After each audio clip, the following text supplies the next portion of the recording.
పెళ్ళైనా పండగైనా వేడుక ఏదైనా పట్టుచీరల ప్రత్యేక వేదిక వారాహి సిల్క్స్.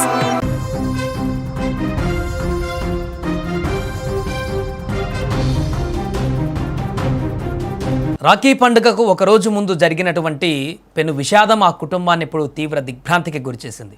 తోబుట్టువుల మధ్య ప్రేమానురాగాలకు ప్రతీకగా ఈ రాఖీ పండుగ నిలుస్తుంది. అన్నా చెల్లి మధ్య శాశ్వతమైన ఈ బంధాన్ని ప్రతి సంవత్సరం మరింత పటిష్టం చేయడానికి రాఖీ పౌర్ణమి అంతర్ధనంగా మన పెద్దలు చెప్తుంటారు. అయితే ఇదే రాఖీ పౌర్ణమి వేళ రంగారెడ్డి జిల్లా షాద్నగర్లో ఒక విషాదకరమైనటువంటి ఘటన ఇప్పుడు జరిగింది.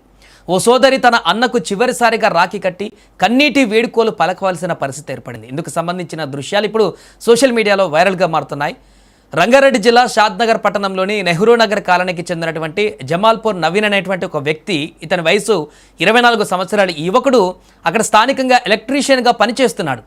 బుధవారం కూడా అలా పనిచేస్తున్నటువంటి సందర్భంలోనే విద్యుత్ షాక్కి గురై ఆ యువకుడు హఠాన్మరణం చెందాడు. చటాన్పల్లి రైల్వే గేట్ సమీపంలో మటన్ షాప్లో విద్యుత్ వైర్లు మరమ్మతులు చేస్తుండగా ప్రమాదవశాత్తు కరెంటు షాక్ తగలడంతో నవీన్ అక్కడికక్కడే మరణించాడు.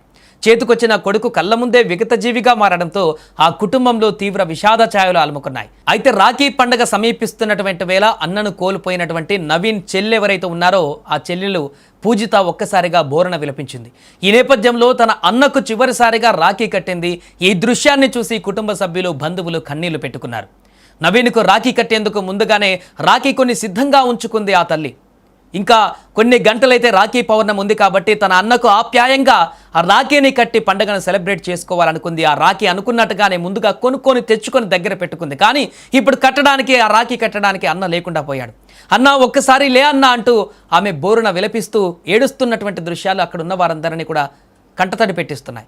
బతికుండగా ప్రేమతో కట్టవలసిన రాఖీని ఇప్పుడు అన్న మృతదేహానికి కడుతున్నటువంటి దృశ్యాలు అక్కడున్న స్థానికులను, గ్రామస్తులందరినీ కంటతడి పెట్టించాయి. నవీన్ మృతితో చటాన్పల్లి గ్రామంలో విషాద ఛాయలు అలుముకున్నాయి. ఏదేమైనా రాఖీ పండగకు ముందు జరిగినటువంటి ఈ యొక్క దారుణమైనటువంటి విషాద ఘటన అక్కడున్నటువంటి కుటుంబాన్నే కాదు, ఆ గ్రామంలో ఉన్నటువంటి వారందరినీ కూడా విషాద ఛాయల్లోకి నెట్టేసింది.